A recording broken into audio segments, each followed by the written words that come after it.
আজ আমরা যারা এখানে উপস্থিত, আমরা সবাই একরকম নয়। আমাদের আদর্শ আলাদা, অভিজ্ঞতা আলাদা, দৃষ্টিভঙ্গিও আলাদা। কিন্তু তারপরেও আমরা একসাথে বসেছি, আলোচনা করছি, কারণ আমরা সবাই দেশের জন্য, দেশের মানুষের জন্য ভাবছি। আর এই ভিন্নতা নিয়ে একসাথে কথা বলছি, একের পর এক শুনছি। এটাই গণতন্ত্রের আসল সৌন্দর্য। আমার আগে যারা সম্মানিত প্যানেলিস্টরা কথা বলেছেন, তাদের সবাইকে আন্তরিক ধন্যবাদ জানাই। আপনারা অনেক কিছু বলেছেন, হয়তো বা আমিও বলে ফেলবো। সো আমাদের একটা মাইন্ডসেটে আই থিঙ্ক সিমিলারিটি আছে। আমার খুব ভালো লেগেছে শুনে।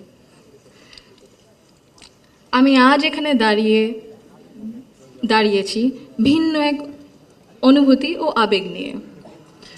বাংলাদেশের এই পলিসি লেভেলটায় আমার প্রথম বক্তব্য এটা। আমি এমন কেউ নয় যার কাছে সব প্রশ্নের উত্তর আছে বা সব সমস্যার সমাধান জানা আছে। তবু আমি বিশ্বাস করি, নিজের ছোট্ট জায়গা থেকেও সমাজের জন্য, দেশের জন্য কিছু করার আন্তরিকতা আমাদের সবার মধ্যে থাকা উচিত। আজ আমি এসেছি শুধু শুনতে, শিখতে এবং একসাথে কাজ করার মনোভাব নিয়ে এগিয়ে যেতে।